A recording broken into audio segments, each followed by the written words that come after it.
Can I ask you a question, Captain Calrissian? Anything, Han? It's Han, but that's okay. I heard a story about you. I was wondering if it's true. Everything you've heard about me is true. Hey everybody, welcome to You Have to Watch This podcast. I'm Alan. And I'm Ryan. And we're going to talk today about Solo, a Star Wars story. Yes. Just not going to... No cold open on Yeah, this no one. cold open. Well, if you listen to the show, Ryan, you'd know we don't really do cold opens anymore. Oh my God, that's right. Yeah, because I I feel do bad. like intros, yeah. Yeah. You don't listen to me. You don't listen to my hard work. I do listen, just I kind of skipped the beginning so You, I can hear how it you goes. didn't hear last week's, which was we began and ended with John Candy. That's true. Yeah. Okay. But we're not talking about Splash this week. No, No, we're we're talking not. about Solo, a Star Wars story, directed by Ron Howard. Yes. Which is why we did Splash even to begin with. 'cause yes. That was an odd pick, I will fully admit. Yeah. But so anyone listening who hasn't seen Solo yet, we are going to talk a bit without spoilers. When we get into spoilers, we'll make sure that you know. So if you haven't seen it yet, Even though technically anything that'd be considered a spoiler, except for one thing, really isn't a spoiler. yeah, Because it's... anyway. it's I tricky with digress. prequels. But yeah, Yeah, we're yeah. not going to get in. If you don't want to know specific points of the movie, I digress. we're not going to get into that until later on. So right now, we're just going to talk about our general feelings about the Yeah. movie. And yeah. So what did you think overall? Normally, I can digest a movie within 48 hours. This Yeah. one, I'm still digesting. To be honest, I really liked some of the overtones in the movie. Mm-hmm. I actually decided to listen for music this time because It's a good one for that. Before, Yeah. because I'm not big on that, but I was extremely happy to see that they took music from a couple older Star Wars video games. Not video games, but from the movies. Well, from the movies, but one in particular, which I'll get into. Yeah.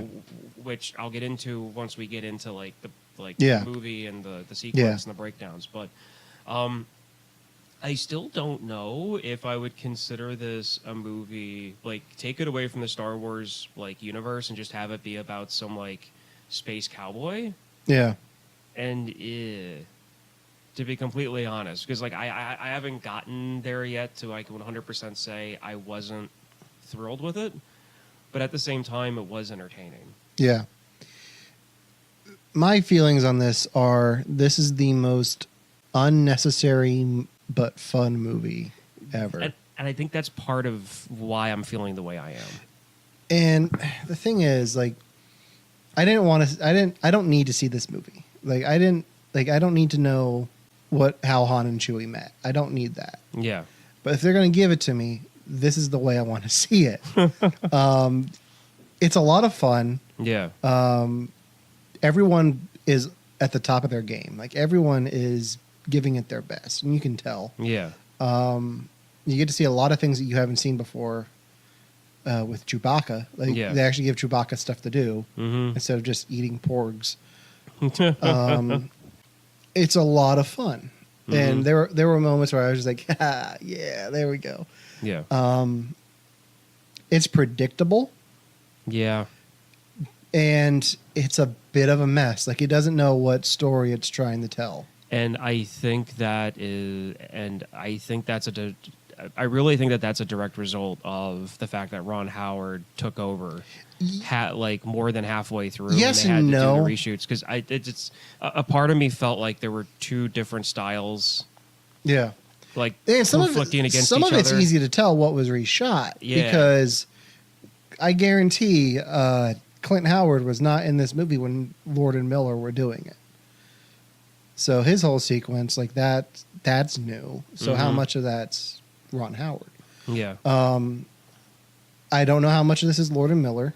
There are moments there were lines that feel like Lord and Miller and not Ron Howard. Yeah. And I wish they would have cut some of them out. There's one with Beckett at one point. I'm like, no one cares about your thumbs, dude. Stop. But I really do like the score. Yeah. John Williams came back and did the main theme. Yeah. And then John Powell, I think, did the rest of it. I didn't and look- adapted John Williams stuff Yeah. into there. And I listened to the soundtrack on the way home because I was like, why not? Yeah.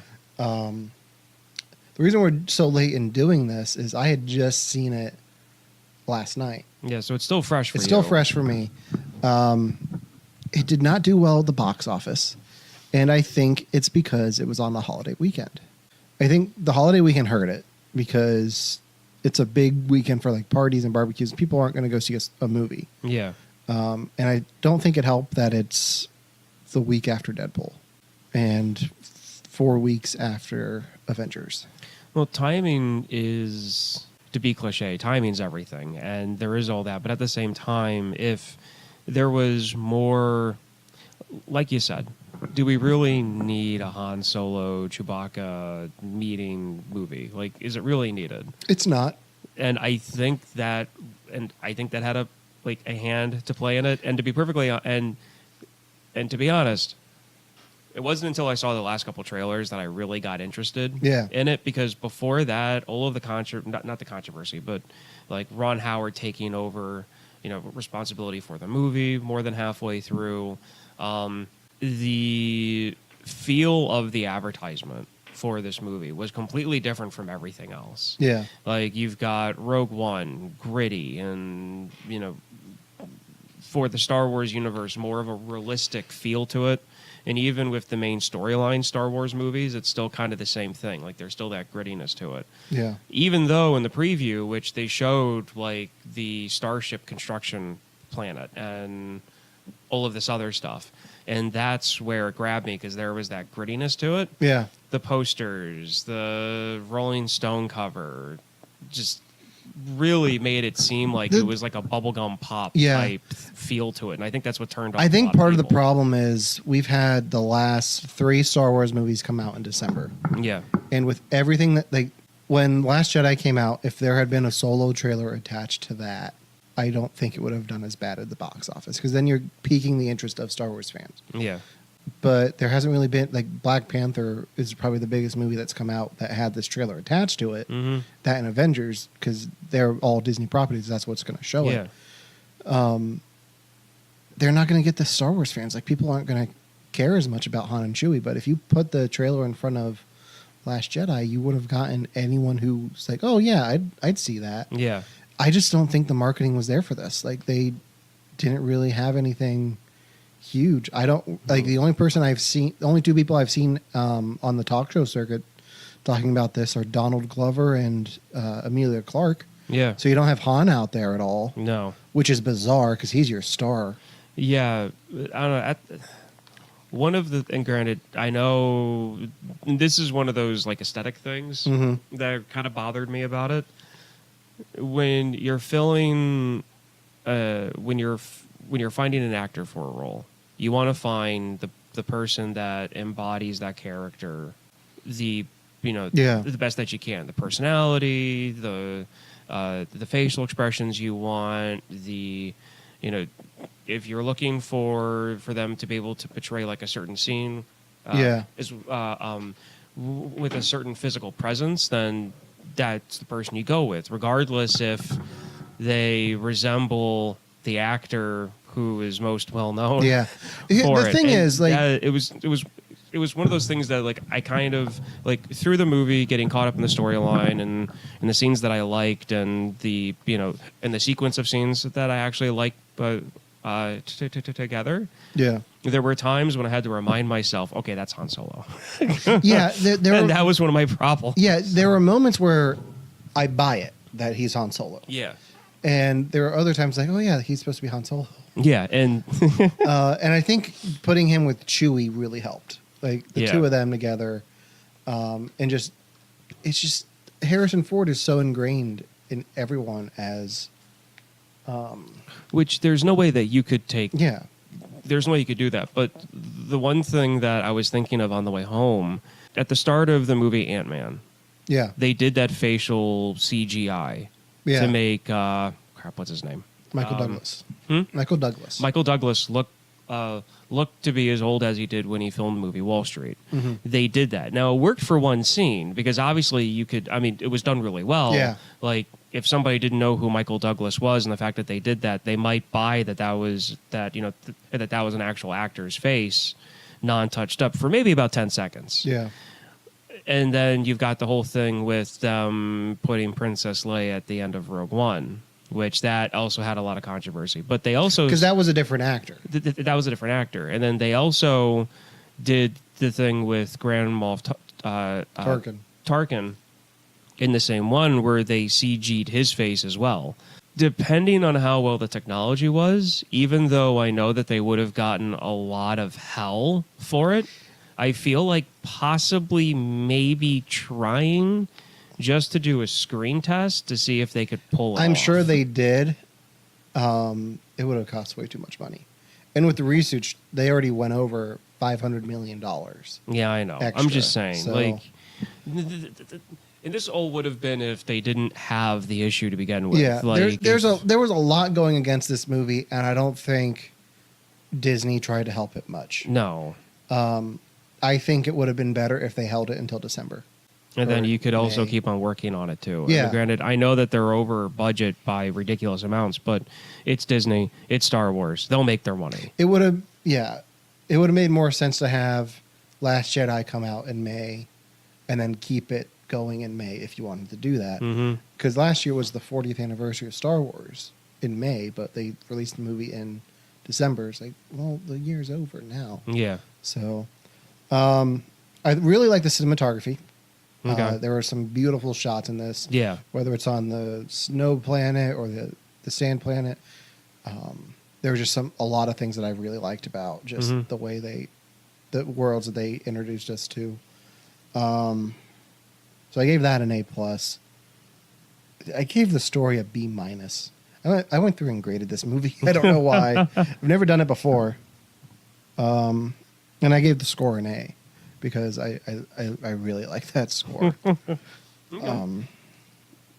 Yeah, for me, the storyline, I would actually, if we want to do grade lettering, I would actually put it at a C. For me Well, personally. Once when we get into spoilers, I'll tell you what Yeah. my issue is. And I'll get into the same thing. But I think everyone in this movie is fun. oh, yeah. Donald Glover as Lando is fantastic. Mm-hmm. I had some issues with his performance because when you first see him, he's doing the Lando voice, Yeah. Lando Calrissian, and then he goes in and out of it Yeah. from part to part. I liked Emilia Clarke as Kira. Woody Harrelson was fun. Yeah. Pretty much just being Woody Harrelson. Yeah. What's his name in Zombieland, Tennessee? I have no idea. Have you seen Zombieland? No. What? No. Well, I know what we're doing next week. No, I don't want to watch Zombieland. Trust I me. saw the first 15 minutes of it. That was enough. Oh, no, I made you choke. I made you choke with that comment. You're Yeah. dead. I killed you. But yeah, that's pretty much all I've got non-spoiler wise. You got anything else you want to add?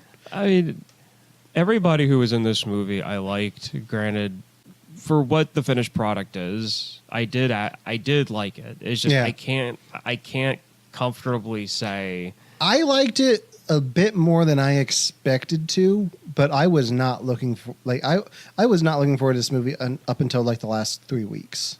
So it kind of exceeded my expectations, but not by much. I didn't go in with any expectations just because I didn't know what I was walking into. I wasn't sure either, but the TV spots and stuff made me think, well, maybe Yeah. this will be okay.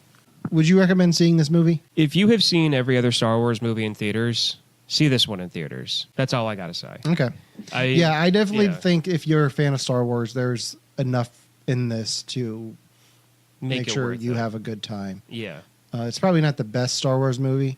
But yeah, that's about all I've got for non-spoilers. So do you want to Okay. get into spoilers? Yeah, so if you haven't seen the movie and you don't want to get into spoilers yet because you have tickets, stop listening in like 3 seconds. Okay, so 1, 2, 3.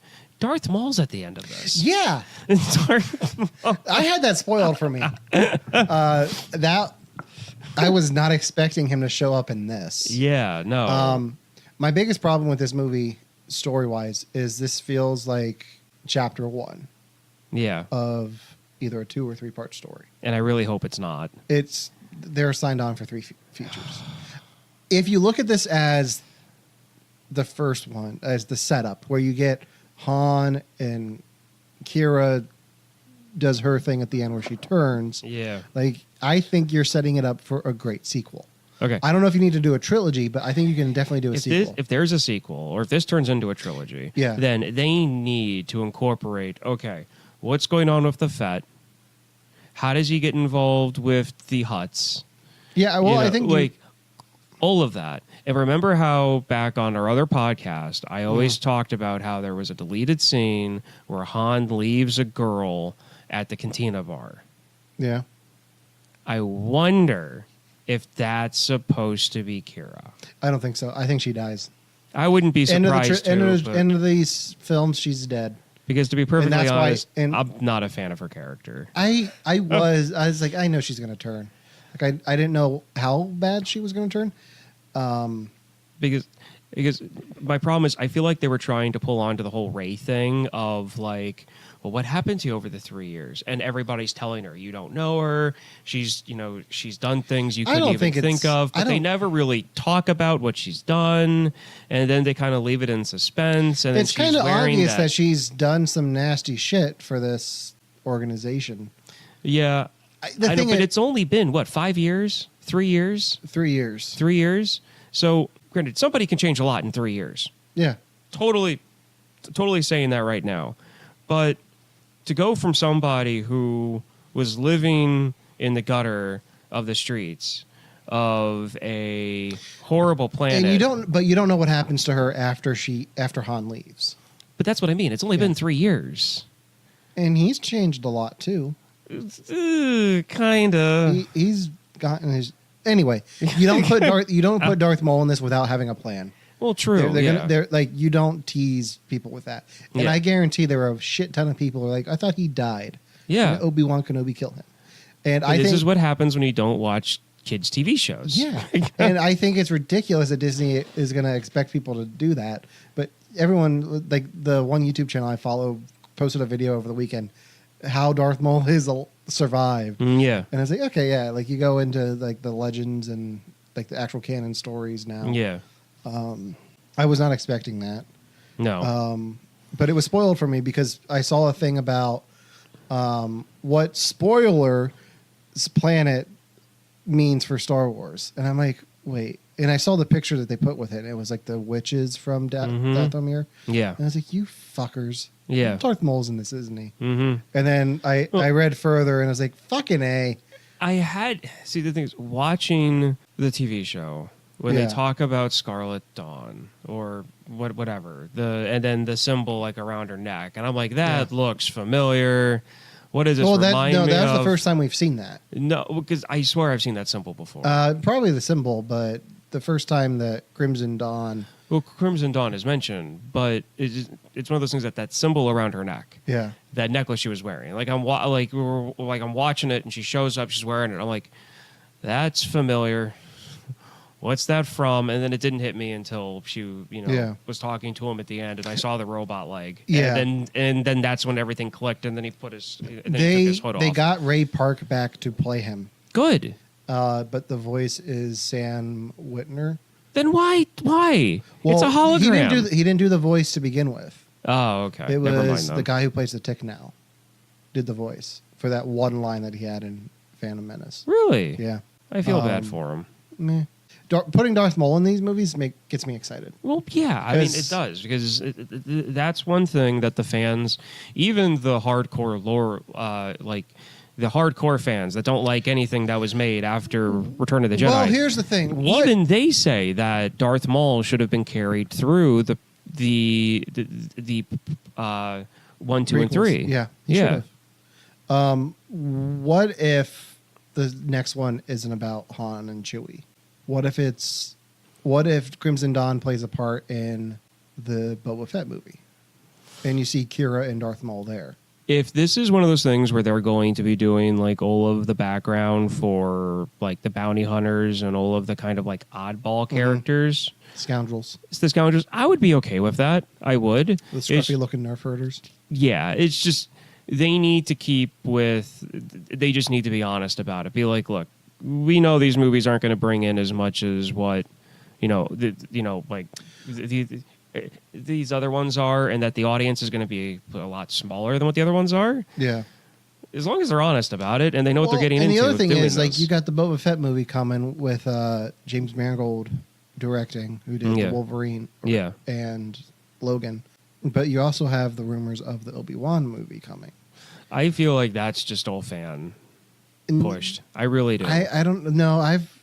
But granted, the fans have been wanting that for so long that I can see Disney just kind of like saying, okay, fine, we'll do this. Yeah, I think putting Maul in this kind of semi-confirms that they are going to do an Obi-Wan movie. Because the Obi-Wan movie could be him versus Crimson Dawn. Like him. So that would be what he was doing when he wasn't watching Luke. Yeah, when Luke was still a baby and didn't really need that much protection. Because when did this take place? I meant to look it up, but this has to be like less than 5 years after the Clone Wars, Well, right? it's got to be because you've got the Empire. No more than 8 because No more than 8 years because the actual legit stormtroopers, very small number in this movie. Mm-hmm. The only time, and then when they show the actual like Empire assault, and Luke is like, "Why are we doing this?" and the captain goes, "For peace in the galaxy and to expand the Empire and all this other stuff." Like they're wearing really odd Yeah, soldiers, like trooper uniforms. But if you look back at the comics that have come out, and even if you look at Star Wars fan art of like fictional battles from like Legends, yeah, the open face helmet with the Vader-esque type, length of like the back of the helmet,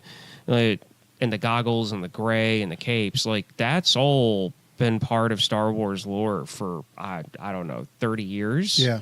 So That's the one thing it I- was just odd seeing it on the film. That's the one thing I will give this movie a lot of credit for. They name drop and visually drop a lot of references, not just to the other films, but to Legends. Lando drops the names of books that were about him, Yeah. like in his adventures there. Different planets that have been mentioned in different things, characters. Like the mud planet that you're talking about is the same planet from Spectre of the Eye, Yeah. which you know what that is, right? Spectre of the Eye. Yeah. It's a specter and it's an No, eye. no, it's the first sequel that came out for Star Wars. Like that was the book that was Yeah. supposedly the sequel to Star Wars, where Okay.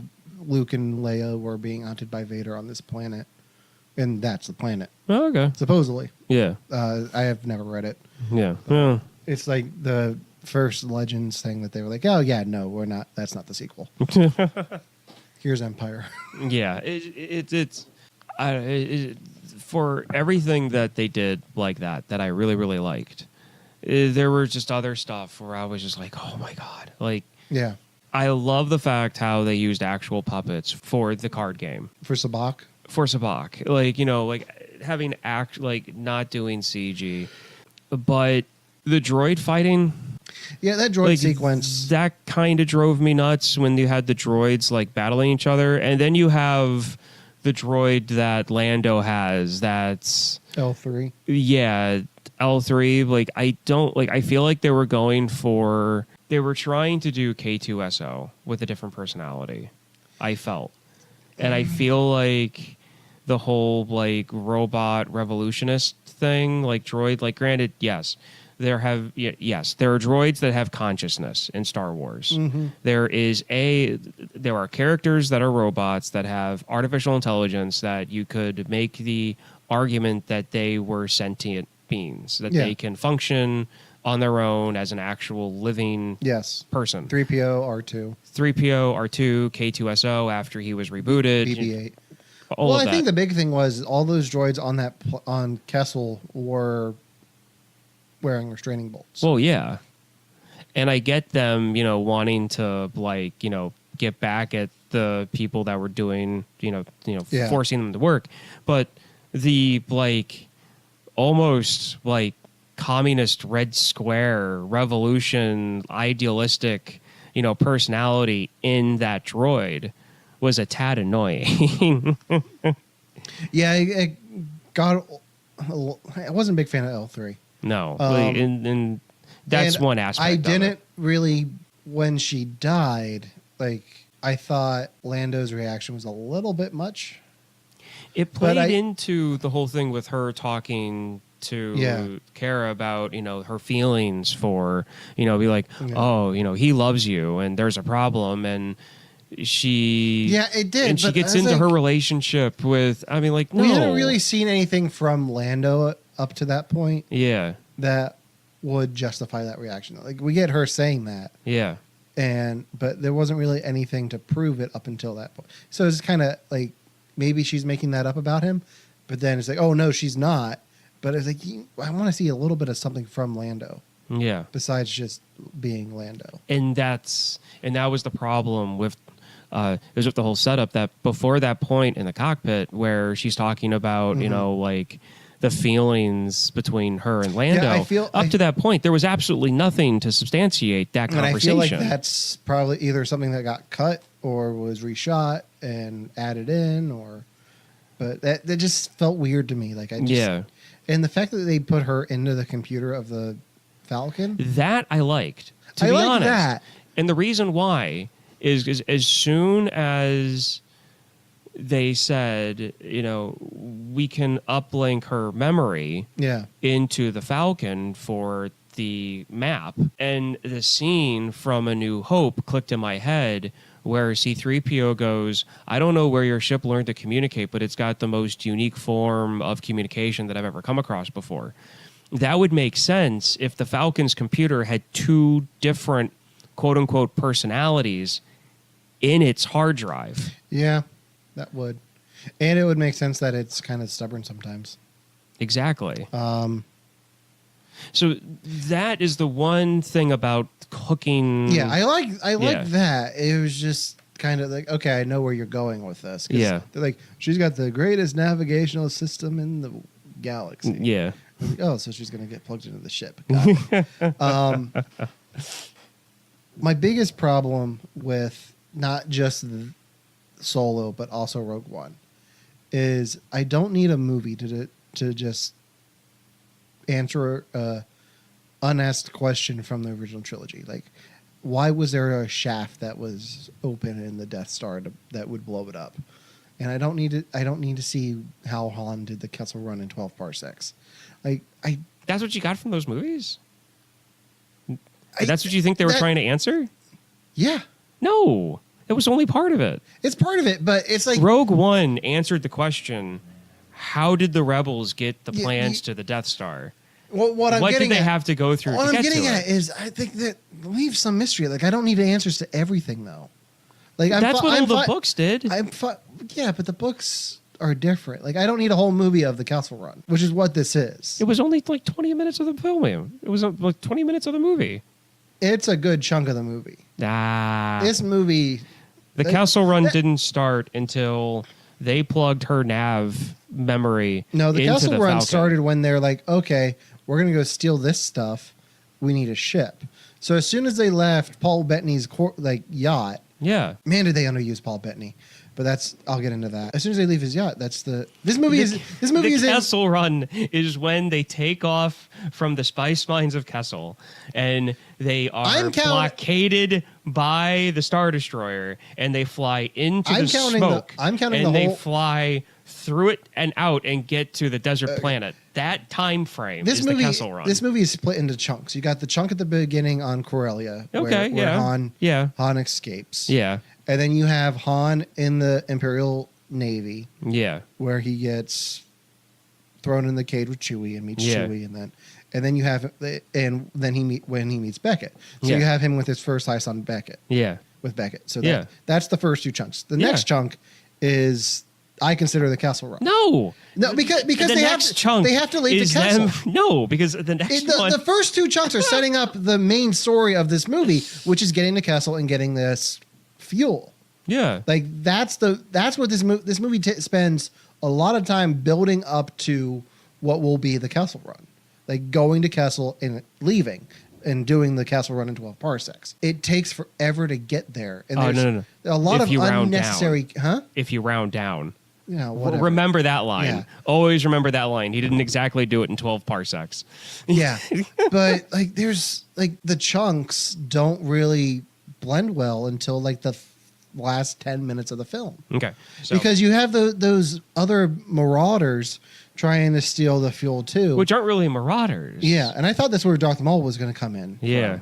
But you have them like in the beginning, Yeah. and then you waste John Favreau and Thandie Newton. That I was pissed about. Yeah, Like, you have somebody sacrifice themselves at the start of the movie without any real build-up. Yeah. All she did was kiss him. yeah, And then it's like, oh, I'm going to sacrifice myself for you. Boom. And I'm like, okay, so I've got to kind of defend myself here. it's very uneven. I am totally fine with storylines throwing you right in the middle of something without any explanation, people dying off, and then you find out later down the line what their connections are. I'm like, oh, okay, now that makes total sense. Now the next time I watch this movie, I'm gonna have a little bit of emotional, a little bit of a emotional reaction to it. Yeah, I watch this movie again, I'm still gonna think, why are you blowing yourself up? You only kissed him once. Because they never explained what their connection was or how long they knew each other for. Yeah, well, I don't think you need to know that. But the problem with it is, Like, there's no character development for I her. talked before about the marketing not being good for this movie. Yeah. They marketed this movie as we're building a team together for this heist, and they introduced them as that team. Yeah. And then you're expecting, like, on one hand, I'll give it to them for the red herring, but on the other hand, it's like, I like Jon Favreau. I liked his character. I'm like, okay, I'm getting invested in this, and then you're going to kill him off in the first 10 minutes. Yeah. Fuck you, Ron Howard. Yeah. Like, at least with Rogue One, you had time to get to know those characters. Yeah. That way, their deaths meant more. Like K2. I've never been more upset over a robot dying in a film Yeah. than in Rogue One with K2SO, because there was time for build-up. Like, there was who K2SO was at the beginning, not trusting... Yeah. Not trusting, being a smart aleck, to sacrificing himself. Like, Yeah. there's a huge character arc there. And granted, okay, put together people for a team, you carry through. Granted, all of the marketing didn't even have Woody Allen in it. Well, I mean, it did. Woody it did. Harrelson. Woody Harrison, Woody Allen. Completely different people. I've got to... Yeah. I've got to get to the point with him anyway. Yeah. But like the covers on the magazines, a lot of the advertisement didn't even have him in it. It was Chewie, Han, Cara, and Lando. Lando. Like, it was those four. Yeah. It had nothing to do with that other crew. And so really, I But they're should in the have seen it posters. coming. Yeah, you should have. But it's just, their deaths didn't mean much to me, Mhm. and I wish that they made more sense to the story. But it's kind of like, I'm sorry, Beckett, that your crew died. One punch, and like, okay, I'm over it now. Yeah. Like, it would have been nice if at the end, when Beckett turns, have him be like, you killed the woman. You're responsible for the woman I love dying. Like, blaming Han for that, and that's why he turns. Like, bringing it back to that. It would have made it stronger That for me. would have made it stronger. That would have explained the connection that, oh, this isn't just some woman that he's having like Yeah. a fling with that's only been lasting a Well, couple months. Like, this could have been something that they were together for years. Yes. I assume they were together for years. I don't need to know their complete story to assume that. Like, I know they care for each other. They're friends. And the little alien monkey guy is their friend too, his friend too. And the best part about his death was you get to see Han be like, oh shit, this is getting real. Like, Yeah. this is, like, I get why they had to tell the story the way they did. It just didn't flow well for me from chunk to chunk. The fact that I'm talking about it in chunks is weird. But after the first heist, everything seems to flow naturally. Like, there's a natural flow to the story. It doesn't jump around as much. It just takes forever to get there. What did you think of Paul Bettany as the villain? It was interesting. I mean, when you go on the yacht and you've got the setup, that's kind of the type of character I was expecting at that point. Yeah. I definitely liked. 'Cause I liked the character. I liked him as the villain. I really I did. could have used more of him. Like maybe like one more scene with him because we only get the 2. You only get the 2, but with the storyline, with the way that they did it, there wouldn't have been another way to get him in there. Yeah. Unless you do it like a hologram where he And- just flips out or something. Yeah, I do know that Paul Bettany was added to the cast when Ron Howard came on. Because yeah. So I don't know what this movie was What the before. hell was that. the storyline before he I don't know. showed up? There was another actor who couldn't come back for the reshoot. So I think they either recast the part or just changed the character completely. But I guess to get the part, he texted Ron Howard because they'd worked together on like A Beautiful Mind and Yeah. Da Vinci Code. He texted him one night after it was announced Ron Howard took over. Did you ever just sit alone on a cold winter's night and wonder why you're not in a Star Wars movie? And Ron Howard's like, I'll get back to you. Which is probably the best thing to come out of this movie is that story. Yeah, it is. Because I like Paul Bettany. It is, and yeah. He wasn't like he was told by agents that he was not going to work anymore because no one wanted him for roles because he was getting too old and didn't really fit like the leading man type. Well, hopefully, And that's when he was doing Jarvis. Like they just want like he thought he was just going to keep doing that voice forever. And like when he was the day after he was told this, Marvel called him was like, "Hey, do you want to be Vision?" So like that kind of saved his career. Yeah. So I like him as an actor. I do too. The guy's good. It's just with the way that this movie and the storyline pans out, the like villain is like he's robbing. I mean, you've got Han who's stealing from the ultimate villain in the Star Wars, during the Galactic Civil War period. Yeah. You've got the ultimate villain that he's stealing from, but at the same time, he is stealing. He's dealing with a guy who is working for a crime syndicate. So everywhere you look, there's villains. I mean, even Yeah. Lando's a villain. If you they're all really want scoundrels. it, Like, yeah. this is not. So Here's my biggest thing with this movie, and I wish they would have done this, but they didn't. Like for the whole movie, I was like, like at one point I was like, we're gonna have a Star Wars movie without a fucking lightsaber, and then they give us the fucking lightsaber with Maul. I was like, I don't need that. Like I did not like. I would have loved to see a Star Wars movie without a lightsaber. Give me TIE Fighters, Star Destroyers, Millennium Falcon, Chewie. Fine, Star Wars. I don't need a lightsaber. Darth Maul did not need to pull out his lightsaber. what would have been good, I think, even like in every Star Wars movie, and let's say for some god awful reason I was put in charge to when it came to like the Star Wars storyline, just to keep things together, just making sure that reading through the scripts and making sure that everything links up correctly. In every single movie, any Star Wars movie that'd be made from here on out, there would always be a lightsaber. Maybe not being used. It might be on somebody's desk as a trophy from like killing a Jedi or a Sith or something that was passed down in a family, but there would always be somewhere a lightsaber hanging on somebody's belt, something. Yeah, I'm okay with that. I don't need Yeah. to see it light up. Yeah, no. I think the and main I reason. didn't understand why he lit his lightsaber to begin with. Oh, I can tell you exactly why he did it. And so people can be like, "Is that Darth Maul?" And then he pulls out his double-bladed lightsaber. Yeah, that is Darth Maul. Like that's why they did it. You don't need to. You got the I know. thing on the face and the horns.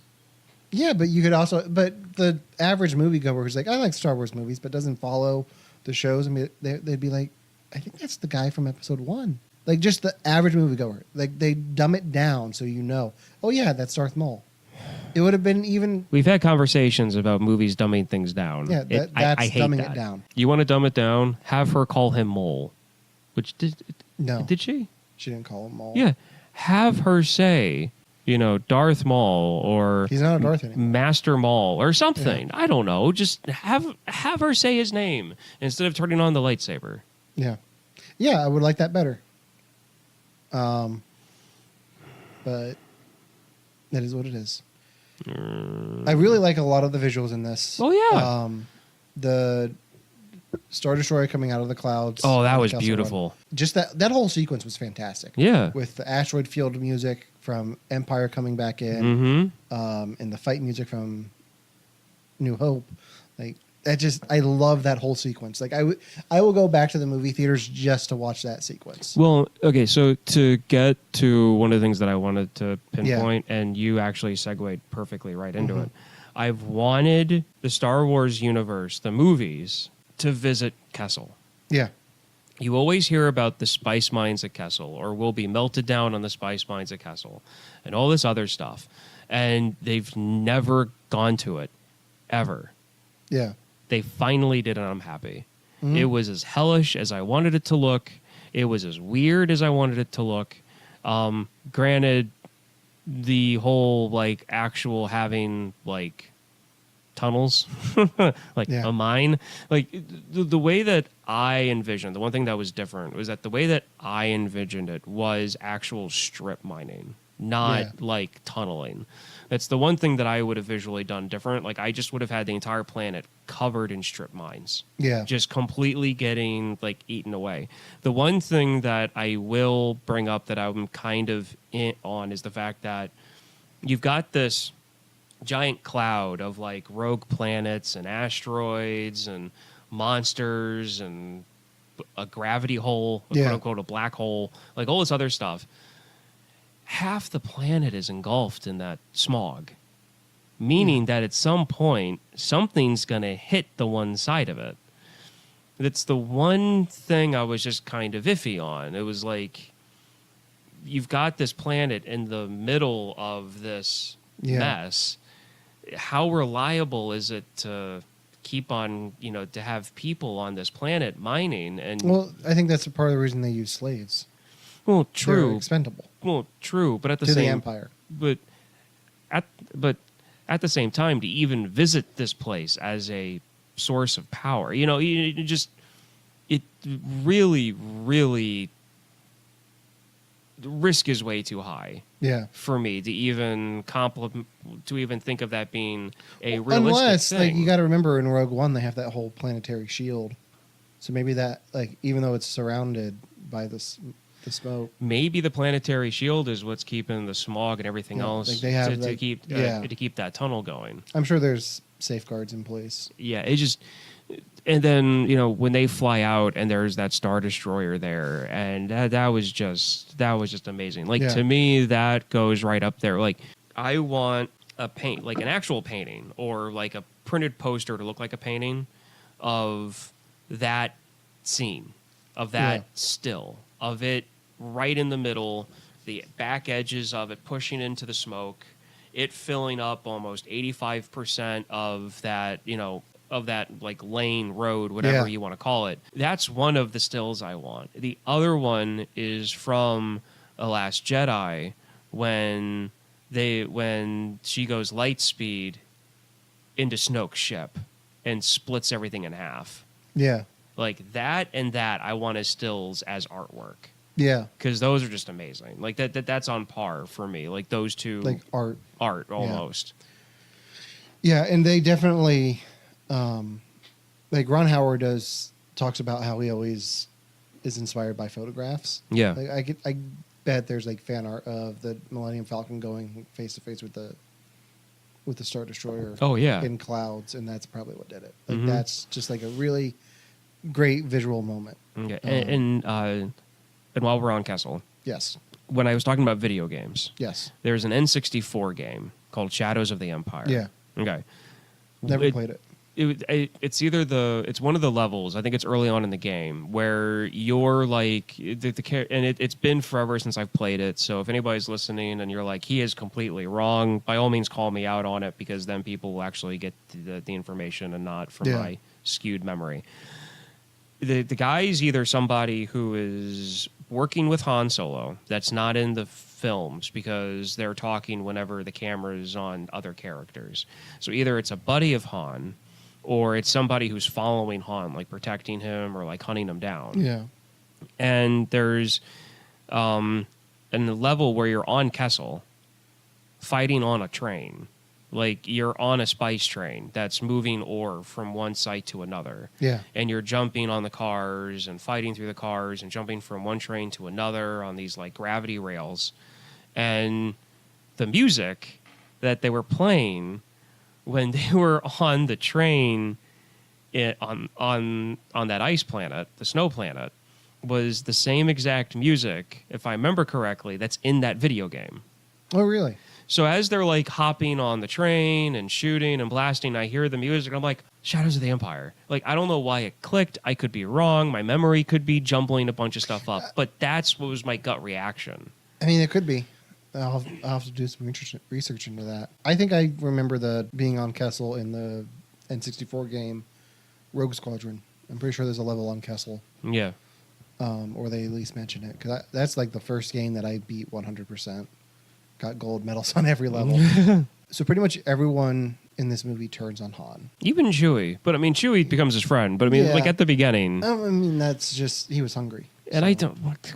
Han talking Chewie-ish? Yeah. No. Wookiee? Wookiee? Wookiee. No. Talk Wookiee to me.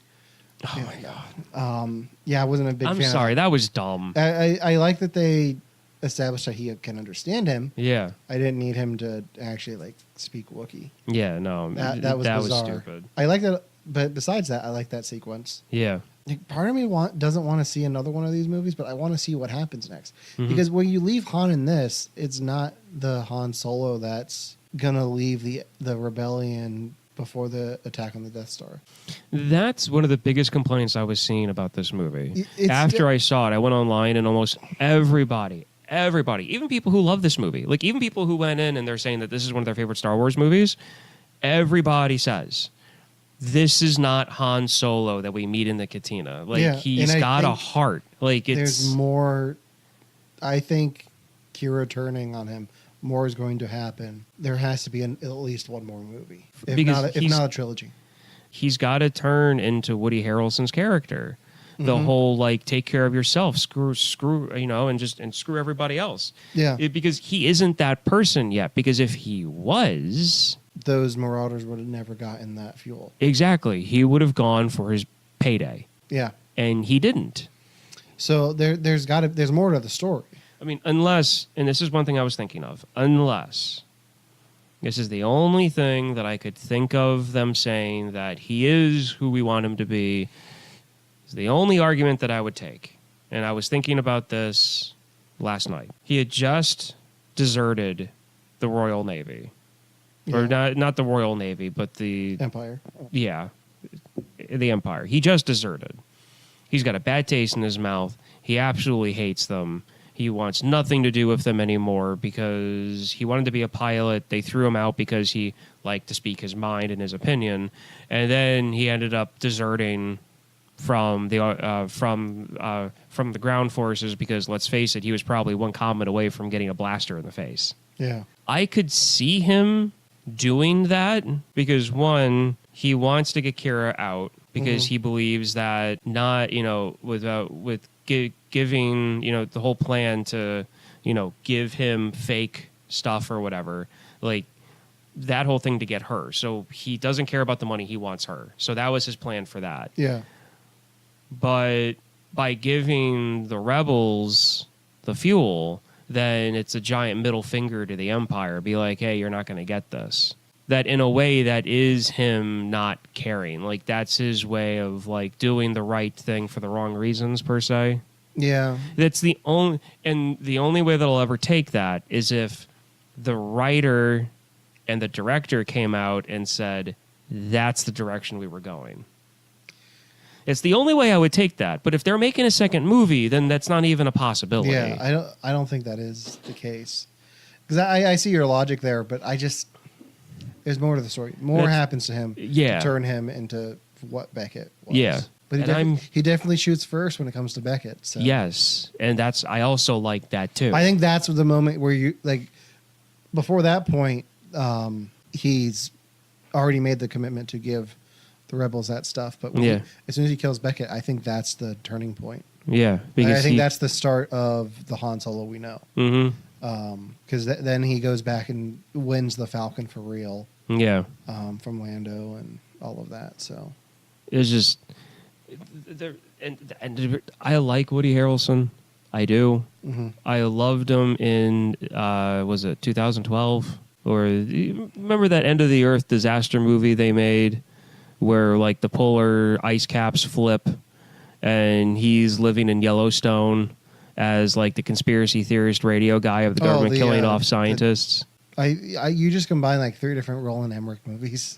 Whatever. I think he is in 2012, but He's in 2012. You're describing Day After Tomorrow. Day After Tomorrow? Yeah. Yeah. The Day After Tomorrow. No.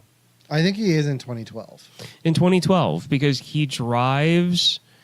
he's living in a trailer in Yellowstone, and he drives out to where it's erupting because everybody's going to die, so he's going to go out the way he wants. Yeah. And part of everything flipping and the crust moving is that Yellowstone erupts, and that's 2012. Yeah. Yeah. Yeah, but the pole shifting is pretty sure that's Day After Tomorrow. Maybe not. No, I because don't they know. have to fly to... You're talking about the one where Jeff Goldblum and Judd Hirsch drive across No. the country, right? No. Now I'm just being a dick. Yeah, I know you are. It's the one where Mel Gibson fights the British, right?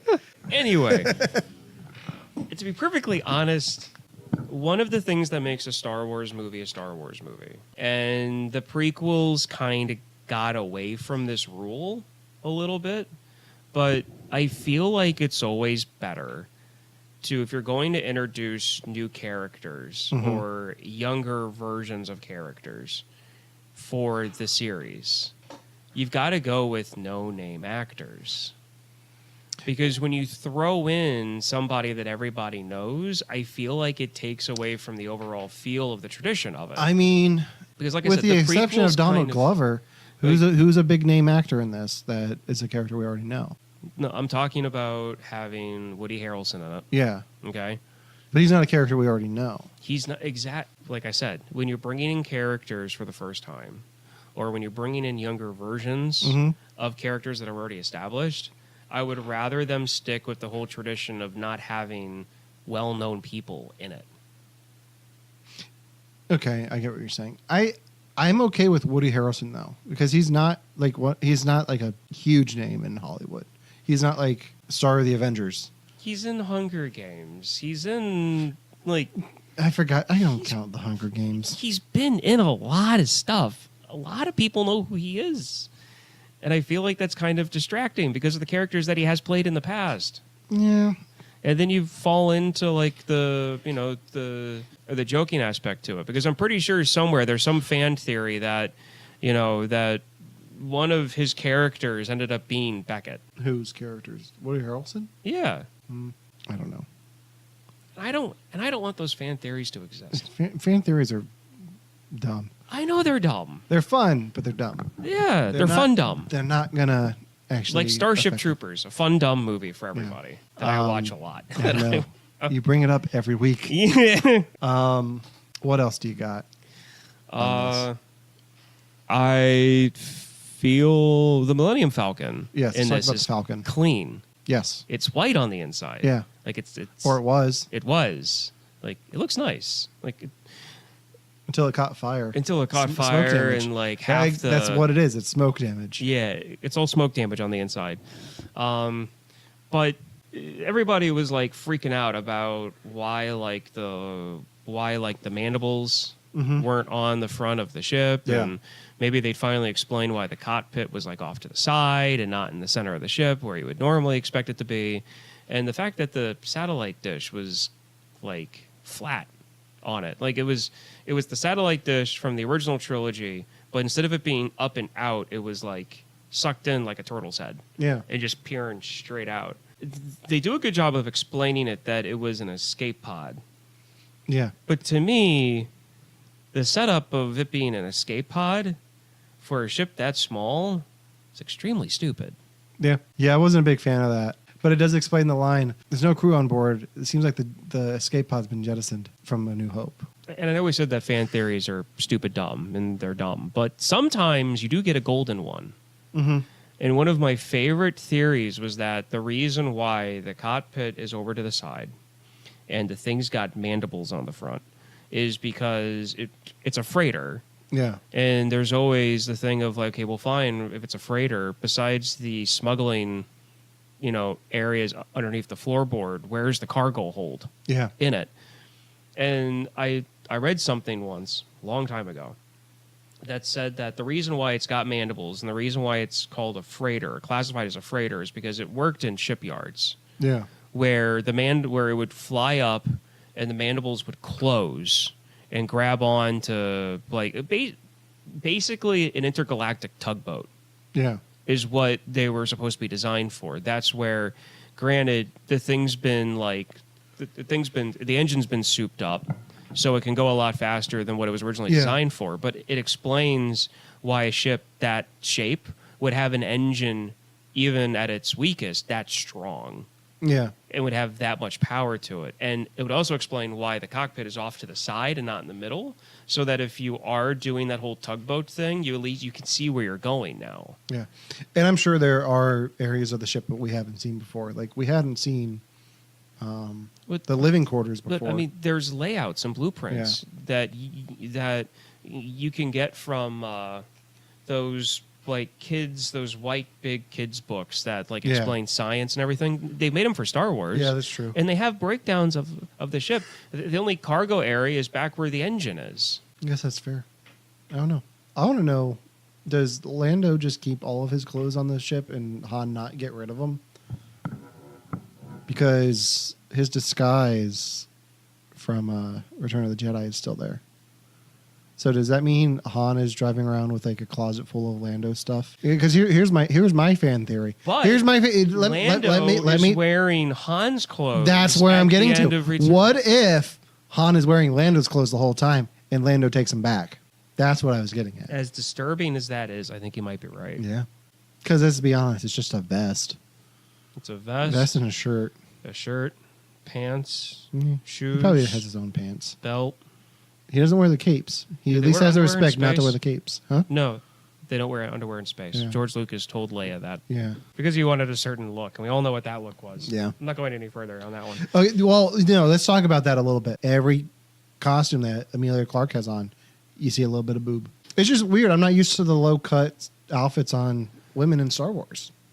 When you look at even back at the prequels, Yeah. when they go to like festivals or like a sporting event or like they're at like a high end fancy thing going on, Mm-hmm. look at the dresses the women are wearing in the background or the female counterparts to the species that Yeah. whatever alien race they're a part of. If they're humanoid, they're wearing low cut dresses. Yeah. Especially the Twookies, the ones with the Yeah. tentacles coming out of their heads or whatever. Yeah. Like they're all wearing low cut dresses. The cocktail waitresses are wearing short skirts and very low cut shirts. Yeah. And her character when you first meet her is basically like an assassin / like lover. They kind Yeah. of play it off as. Yeah.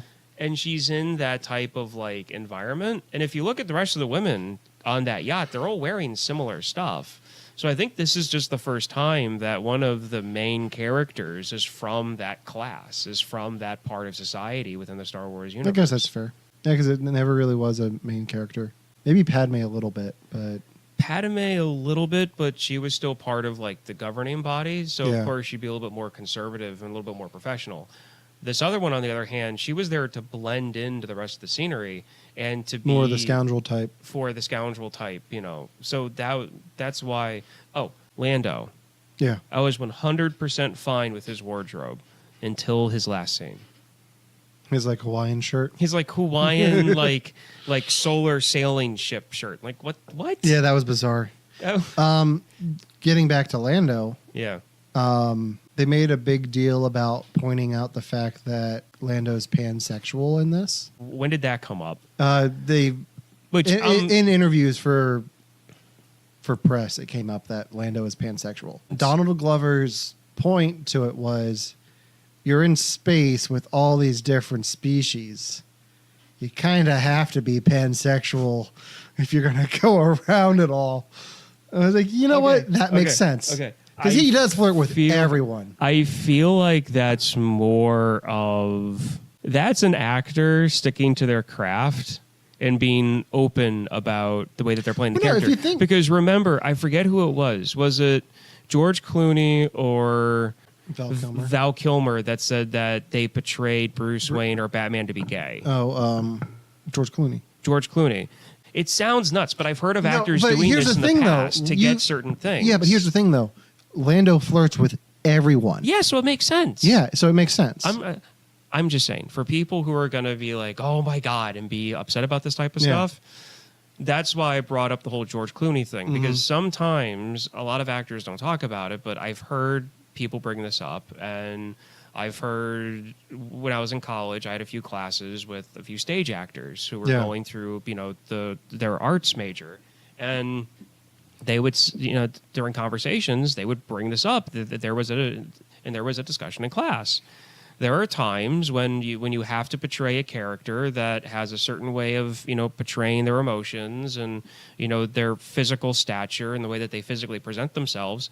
Sometimes the only way to get it right, the way that the director wants, is to in your mind make up some secret part of the character that nobody knows Yeah. about, so you can show what you I don't need to think show he for the made it up, though. character. I think it was written in the script or added to the script that he was. Well, I mean, he is flirting with absolutely everything, and then it would make sense. But I mean, would you be attracted to a robot like It's that? Lando. It is Lando. Oh well. Yeah. I want to watch this movie again and just drink Colt 45s. Oh God, no, no, because it's not actually. Okay, look, and this is something that my wife brought up too. Like, she did not like this movie at all. Yeah. She did not like it at all. Wish you got your wife to go. Mine didn't. Yeah, she didn't want to see it, mainly because, one, it's not the original actor playing Chewbacca. Well, because he can't do it physically. He can't do it, yeah. Yeah. No. So there's that, and there's other things like she didn't like. She felt that the costumes weren't like the wardrobes weren't spacey enough. Okay. So there's that. Chewie wasn't portrayed by the original actor, even though he can't physically do it. What really turned her off at the beginning was Han speaking in Chewie, Yeah.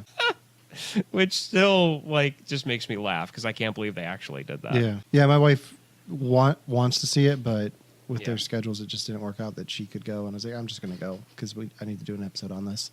How would you rank this with out of the 4 Disney Star Wars movies we've gotten in the last It's my least 3 favorite. years? It's your least favorite? Well, because here, the visuals are astounding, and the sets are on the same level. Well, the visuals and the sets are the same thing. But anyway, the music is great. There were parts of it that I found to be funny, Yeah. that were good, but there were moments like the worm crime boss creature at the beginning. Yeah. Like there were things like that were just like, I'm sitting there going, huh?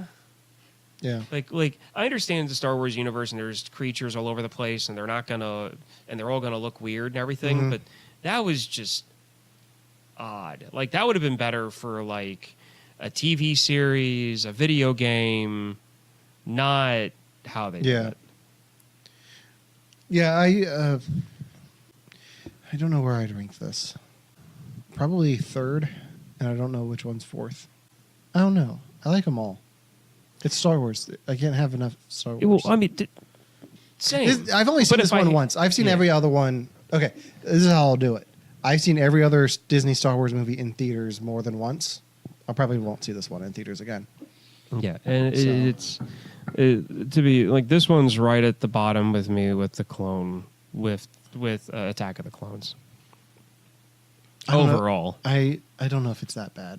for me, well, If you had a choice between watching this and Attack of the Clones, you choose Attack of the Clones.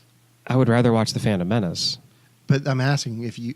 That wasn't the question. Yeah, If you had to choose between Solo and Attack of the Clones, which one would you watch? I'd watch probably the first 35 minutes of Attack of the Clones. and Full then- movie. No beating around it. Which one do you choose? I'd probably sit on the floor cross-legged, Okay. staring at both cases, and then I'd run out of time to watch either one of them. Okay. All right. Well. Here, I would only okay. So if I was doing like a marathon, okay, and I wanted to watch them in timeline order, I Yeah. would watch 1, 2, 3, this movie, Rogue One, and then the rest of them in sequence. Rogue One fits in with the story really well to where you could throw Rogue One in to watching like a Star Wars marathon, like the actual like, between episode 1. Like you could do the whole like watching A New Hope. You can't really throw this one in there. And I think that's because this isn't really a standalone story. I think because it's going to be a trilogy.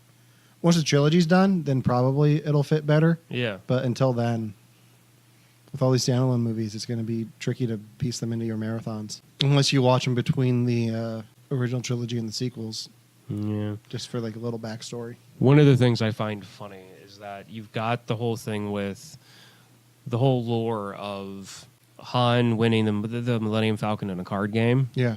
But then you also have the mythology of the gold dice. Mm-hmm.